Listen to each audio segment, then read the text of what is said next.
Dinosaur எவ்ளோ பெருசா இருந்திருக்குல்ல அப்படிங்கிற ஃபீல ஜுராசிக் வேர்ல்டு மாரியான படங்கள் தான் நமக்கு குடுத்துருக்கும். அதே ஃபீல தான் இந்த மியூசியமும் கொண்டு வர ட்ரை பண்ணியிருக்காங்கன்னு தான் சொல்லணும். இந்த ஃப்ளோர் ஃபுல்லாவே லேண்டுக்கு மேல வாழ்ந்த பல வெரைட்டி ஆஃப் டைனோசரோட ஸ்கெலிட்டன் எல்லாமே அரேஞ்ச் பண்ணி வச்சிருந்தாங்க. அதுவும் நார்மலா அரேஞ்ச் பண்ணி வைக்கல. அந்த டைனோசர் இருந்திருந்தா எவ்ளோ ஹைட்டுக்கு இருந்திருக்குமோ, அந்த ஹைட்ட மேட்ச் பண்ற மாரி அயர்ன் ராடோட சப்போர்ட் எல்லாம் குடுத்து அரேஞ்ச் பண்ணி வச்சிருந்தாங்க. அதுதான் இங்க ஹைலைட்டே. இந்த மியூசியம் பார்த்தீங்கன்னா, ஜப்பான்ல இயோனோ அப்படிங்கிற பிளேஸ்ல national museum of nature and சயின்ஸ்ல தான் இருக்கு. ஒரு 2 ஃப்ளோருக்கு இந்த டைனோசர பத்தின கான்செப்ட் தான் இருக்கு. பேக் வைக்கிறதுக்கு லாக்கரும் இருக்கு. 100 யென் போட்டா போதும். ரிட்டர்ன் போகும்போது எடுத்துக்கலாம். அண்ட் என்ட்ரி ஃபீஸ் பார்த்தீங்கன்னா, பெர் ஹெட்டுக்கு 630 யென் சார்ஜ் பண்றாங்க அடல்ட்ஸ்க்கு.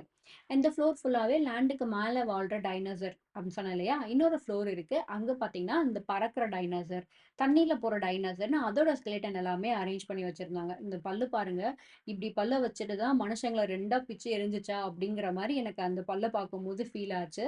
அண்ட் இங்க இருக்கிற எல்லாமே வந்து ரெப்ளிகா தான். ஆனா கொஞ்சம் கொஞ்சம் ஒரிஜினல் டைனோசர்லேருந்து எடுத்த ஸ்கெலிட்டன்ஸுமே இங்க அவைலபிளா தான் இருக்கு.